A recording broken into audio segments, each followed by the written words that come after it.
हमारे अगले mentors of global Bharat एक ऐसे उद्यमी हैं जिन्होंने अन्नदाताओं को सशक्त करने का बीड़ा उठाया है। खेती फायदे का सौदा बने, हर किसान सशक्त और आत्मनिर्भर बने।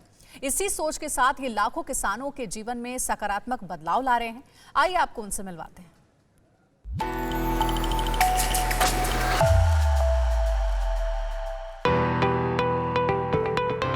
हमारा मदर नेचर ग्रीन और क्लीन रहे, ये तो हम सब सोचते हैं, लेकिन आज हम आपको एक ऐसे उद्यमी से मिलवा रहे हैं जिन्होंने इस सपने को साकार करना ही अपने जीवन का उद्देश्य बना लिया। ये हैं इंसेक्टिसाइड्स इंडिया के मैनेजिंग डायरेक्टर राजेश अग्रवाल। जब मैंने फैमिली बिजनेस ज्वाइन किया तो मुझे भी बहुत क्लैरिटी नहीं थी कि मैं क्या रियली फैमिली बिजनेस करूँगा कि नहीं करूँगा, लेकिन अल्टीमेटली आई एंटर्ड और मैंने बड़ा मज़ा आया। बड़ा मज़ा इसलिए आया कि first field I chose was marketing, sales and marketing. तो जगह जगह घूमने का मौका मिला, लोगों से मिलने का मौका मिला, फीडबैक लिए, गांव घूमे, शहर घूमा, तो बड़ा इंटरेस्टिंग लगा। उसके बाद साथ साथ में मैंने प्लांट पे जाना शुरू किया। तो उन दिनों इंसिडेंटली एक्सपेंशंस हो रहे थे फैमिली बिजनेस में, तो वो सब देखने शुरू करे। तो धीरे धीरे मैंने देखा कि ओवरऑल मुझे बिज़नेस पे ग्रिप आता गया और इंटरेस्ट आता गया। तो प्रोडक्ट्स क्या बनाने हैं मार्केट से सीखा, कैसे बनाने हैं, क्या चीज़ करनी चाहिए, क्या बेस्ट चीज़ मार्केट से हम मार्केट में लेके जा सकते हैं, वो फैक्ट्री के अंदर सीखा। और इंसेक्टिसाइड्स इंडिया जो अभी कंपनी है, इसकी हमने अपने घर से 2001 में शुरुआत की।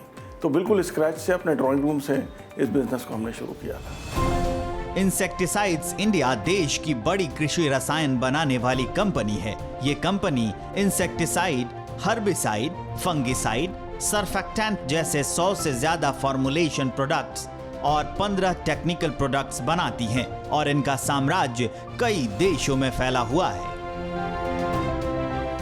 राजेश अग्रवाल ने साल 2001 में इस कंपनी की शुरुआत काफी छोटे स्तर से की। हालांकि कारोबार की दुनिया में कदम रखने से पहले इन्हें अपने पिता के बिजनेस में हाथ बटाने का अनुभव था, लेकिन खुद का बिजनेस शुरू करने का फैसला न सिर्फ जोखिम भरा था बल्कि काम भी बिल्कुल नया था। पर दिल में जुनून और नया करने का जज्बा और खुद पर यकीन से इनके राह की हर मुश्किल दूर हो गई। बिजनेस शुरू करना आसान होता है, लेकिन इसे सही तरीके से चलाना उतना ही मुश्किल। किसी दूसरे उद्यमी की तरह इनकी राह में भी कई रोड़े थे। इन्हें भी ग्राहकों के दिलों में जगह बनाने में काफी वक्त लगा, लेकिन इन मुश्किलों का राजेश अग्रवाल ने डट कर मुकाबला किया। तभी तो आज कंपनी का टर्नओवर 1400 करोड़ रुपए से ज्यादा हो गया है। जब मैंने इस बिज़नेस को शुरू किया तो सबसे पहला चैलेंज मैंने ये देखा कि जो नेटवर्क है, नेटवर्क ने हमें सपोर्ट किया, क्योंकि वो लोग जानते थे। इंडस्ट्री ने सपोर्ट किया, चाहे वो रॉ मटेरियल सप्लाईज थी, चाहे प्रोडक्शन था, हर चीज़ में ज़बरदस्त सपोर्ट मिला। लेकिन जैसे ही जब फार्मर के पास प्रोडक्ट को लेके गए तो फार्मर के लिए कंपनी नई थी, तो वो जो एक्सेप्टेंस थी जिस लेवल की आनी चाहिए थी उस लेवल की नहीं आ रही थी। तब मैंने सोचना शुरू किया कि क्या ऐसा करें जिससे कि हम अपने रिस्पांस को बढ़ा सकें, अपनी रीच को बढ़ा सकें।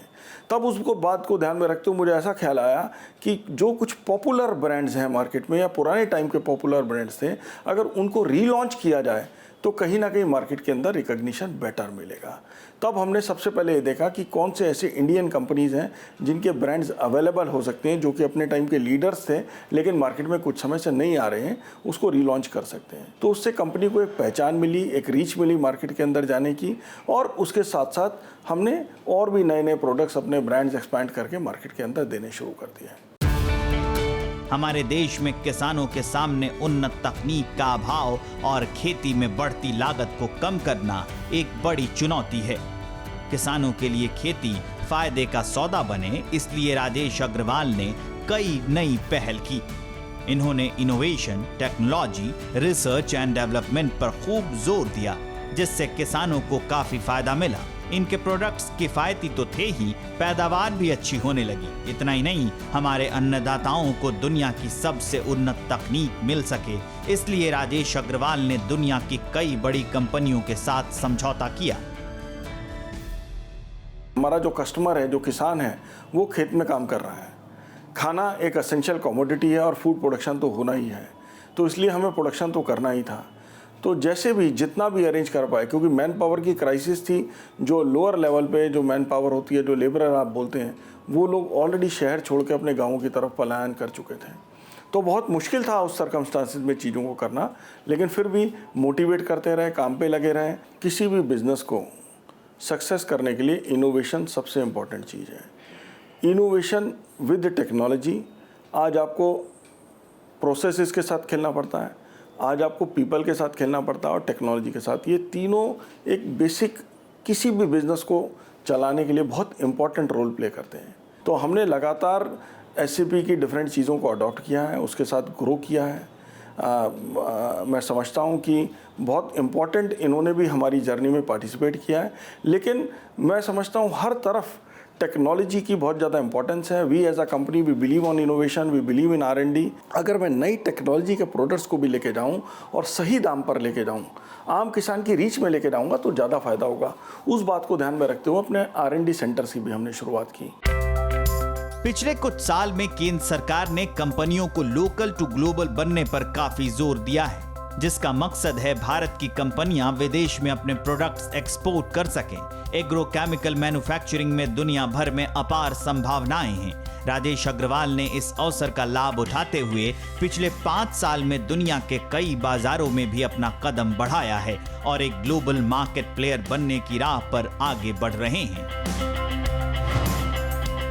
हमने पहली शुरुआत डोमेस्टिक मार्केट से की थी, तो हमारा की फोकस एरिया हमेशा से डोमेस्टिक रहा। लेकिन पिछले 5 साल से हमने इंटरनेशनल बिजनेस पर भी बहुत ज़्यादा गौर करना शुरू किया, क्योंकि हमने देखा इंडिया की स्ट्रेंथ बन रही है आज मैन्युफैक्चरिंग के अंदर, और ख़ास तौर से केमिकल या एग्रो केमिकल मैन्युफैक्चरिंग की बात करूँगा तो एग्रो केमिकल मैन्युफैक्चरिंग बहुत तेज़ी से इंडिया में बढ़ रहा है। और हमारा एक ऐसा बिजनेस है जो कि एक्सपोर्ट ओरिएंटेड बिजनेस भी मैं बोल सकता हूँ, इन द सेंस कि हमारी इंपोर्ट जो इंडिया के अंदर एग्रो केमिकल्स की इंपोर्ट होती है, ये करीबन 12,000 करोड़ की होती है। जो एक्सपोर्ट इंडिया से होता है वो 30,000 करोड़ का होता है, और जो इंडिया की अपनी कंजम्पशन है वो 24-25 हज़ार करोड़ की है।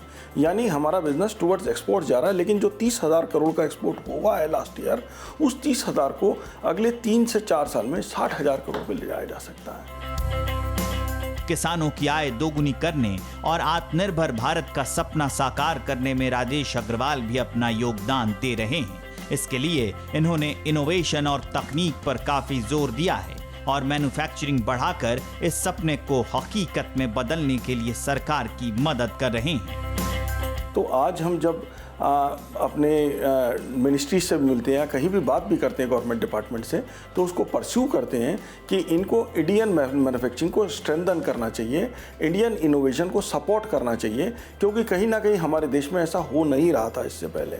लेकिन क्योंकि टॉप से विजन है, तो मैं समझता हूँ कि ये सपोर्ट अभी गवर्नमेंट डिपार्टमेंट से भी मिलने लगा है। तो एक टेक्नोलॉजिकल चेंज डेफिनेटली आ पाएगा, क्योंकि आज प्रधानमंत्री का ये भी विजन है कि हमें फार्मर की इनकम को डबल करना है, तो उसमें भी हेल्प मिलेगी। और मैं समझता हूँ कि सारी योजनाएं जो चल रही हैं, Atmanirbhar Bharat, make in India programme, सब बड़े अच्छे बड़े पॉजिटिव प्रोग्राम्स हैं, और डेफिनेटली ये आपके अंदर मोटिवेशन तो जगाते ही हैं, लेकिन साथ में एक अपॉर्चुनिटी भी देते हैं कि देश को आगे बढ़ाएं और देश में काम करें। राजेश अग्रवाल अपनी सफलता का श्रेय अपने कर्मचारियों को देते हैं, जो इनके लिए परिवार के सदस्य जैसे हैं। इनका मानना है कि जो लोग अकेले रहते हैं उन्हें सफलता आसानी से नहीं मिलती। ग्रुप में काम करने से समस्याएं आसानी से हल हो जाती हैं। इन्होंने महज 4 से 5 लोगों के साथ मिलकर अपना बिजनेस शुरू किया था, लेकिन आज इनकी कंपनी में सैकड़ों कर्मचारी काम करते हैं। मेरी जो टीम है उसने मेरे साथ ही ग्रो किया है। जब हमने अपने घर से शुरू किया था तो 4-5 लोगों ने ज्वाइन किया था, धीरे धीरे टीम बढ़ती गई और हमने एक साथ मिल के काम किया। तो ऐसा नहीं लगा कि कोई बहुत प्रोफेशनल सेटअप से लोग आए और प्रोफेशनल सेटअप में काम किया, बल्कि बहुत मैं समझता हूँ कि साथ मिल के काम किया, तो बहुत ज़्यादा इंटीमेसी और समझते हैं सब लोग। तो जैसे जैसे हम ग्रो करते गए टीम बढ़ती गई, और जो एक बार इंसेक्टिसाइड इंडिया में आ जाता है और समझ लेता है कॉन्सेप्ट, तो वो जाता नहीं है। तो एट्रिशन रेट भी हमारी कंपनी में बहुत कम रहता है। बेसिकली मैं यही कहूँगा कि लाइफ को बैलेंस करके चलें। सबसे पहले अपनी सेहत का ख्याल रखें, सेहत के बाद अपने परिवार का ख्याल रखें।